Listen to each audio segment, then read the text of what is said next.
আসসালামু আলাইকুম। এই যে হাঁসগুলো দেখতে পাচ্ছেন, এদের ডাক প্লেগ রোগ হয়েছে। তো ডাক প্লেগ হলেই যে আপনার হাঁস মারা যাবে তা কিন্তু না। তবে এই যে ৩ টি হাঁস দেখতে পাচ্ছেন, এই ৩ টির মধ্যে একটিও বাঁচবে না। কারণ ওদেরকে অনেক বেশি ঘায়েল করে ফেলেছে ওদের রোগ প্রতিরোধ ক্ষমতা কম হওয়ার কারণে।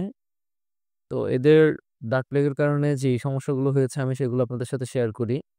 ওদের প্রথমত হয়েছে হাঁপানি এবং চোখে ছানি এবং ঘাড় বাঁকা এবং প্যারালাইসিস। এই ৪ টা যদি আপনার হাঁসকে একসাথে ধরে ফেলে, তাহলে সেই হাঁসটা আপনার বাঁচার সম্ভাবনা একদম নেই বললেই চলে। তো এই হাঁসগুলা কিন্তু ভ্যাকসিন দেওয়া আছে। ভ্যাকসিন দেওয়া থাকার পরও এই সবগুলা হাঁসকে আপনারা যা দেখতে পাচ্ছেন সবগুলা হাঁসকে ডাক প্লেগে আক্রান্ত করে ফেলেছে। তো এখন আপনাদের হয়তো প্রশ্ন থাকতে পারে যে ভ্যাকসিন দেওয়ার পরও যদি ডাক প্লেগ হয় তাহলে আর ভ্যাকসিন দিয়ে লাভ কি?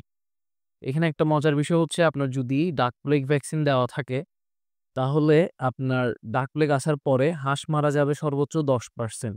কিন্তু যদি ভ্যাকসিন দেওয়া না থাকে তাহলে আপনার হাঁস মারা যাবে 95%। সেজন্য আমরা ভ্যাকসিন দিয়ে রাখি। তো ভ্যাকসিন দিলে আপনি বলতে পারেন যে আপনার খামারটা নিরাপদ। তো এই হাঁসগুলার যেগুলোর অবস্থা বেশি খারাপ সেগুলা বাঁচবে না। তো আপনি সেগুলোকে সম্পূর্ণ আলাদা করে রাখবেন। অসুস্থ হাঁসগুলোকে প্রথমত একবার আপনি আলাদা করবেন। এরপর আপনি এগুলাকে আবার ২ ভাগ অথবা ৩ ভাগে ভাগ করতে পারেন। যাদের শুধু ঘাড় বাঁকা ওদেরকে আপনি আলাদা রাখলেন, যাদের চোখে ছানি ওদেরকে আলাদা রাখলেন এবং যাদের হাঁপানি মানে কফ চলে আসছে, তারপর প্যারালাইসিস, ঘাড় বাঁকা এবং চোখে ছানি ৪ টা যে হাঁসগুলোকে ধরে ফেলেছে, সেই হাঁসগুলো আপনি সম্পূর্ণই আলাদা রাখবেন। কারণ সেই হাঁসগুলা বাঁচবে না। এটা বাস্তবতা আপনাকে মেনে নিতে হবে সেই হাঁসগুলা বাঁচবে না। ওদের হয়তো কোনো কারণে রোগ প্রতিরোধ ক্ষমতা কম হওয়ার কারণে সে হাঁসগুলা বাঁচবে না। যে হাঁসগুলোর শুধু ছানি সেগুলোও বাঁচবে, শুধু ঘাড় বাঁকা সেগুলোও বাঁচবে।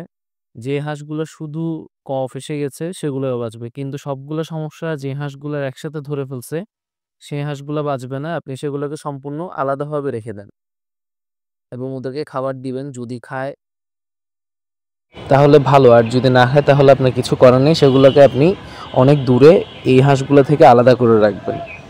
তো ভ্যাকসিন দেওয়ার পরও আপনার খামারে রোগ আসবে, এটা স্বাভাবিক। আপনাকে এটাও মেনে নিতে হবে। এরপরও আপনাকে ভ্যাকসিন করতে হবে।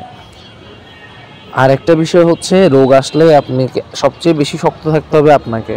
আপনি যদি রোগ আসার কারণে কয়েকটা হাঁস মারা যাওয়ার কারণে খামার করা ছেড়ে দেন, তাহলে আপনার পুরো প্রজেক্টটাই লসের দিকে চলে যাবে। তো আপনাকে এই হাঁসগুলোর ট্রিটমেন্ট করতে হবে।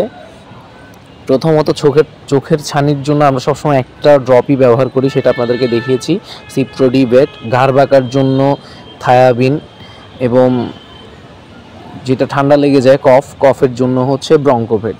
এগুলা ব্যবহারের যেই নিয়ম সেগুলো হচ্ছে ব্রঙ্কোভেট ১ লিটার পানিতে ১ ml, আর হচ্ছে যে থায়াবিন ১ গ্রাম ১ লিটার পানিতে। আর যে হাঁসগুলোর চোখে সমস্যা হয়েছে সেগুলোকে আপনি সিপ্রোডিবেট ড্রপটা চোখে ৪ ঘন্টা পর পর ১ ফোঁটা করে দিবেন।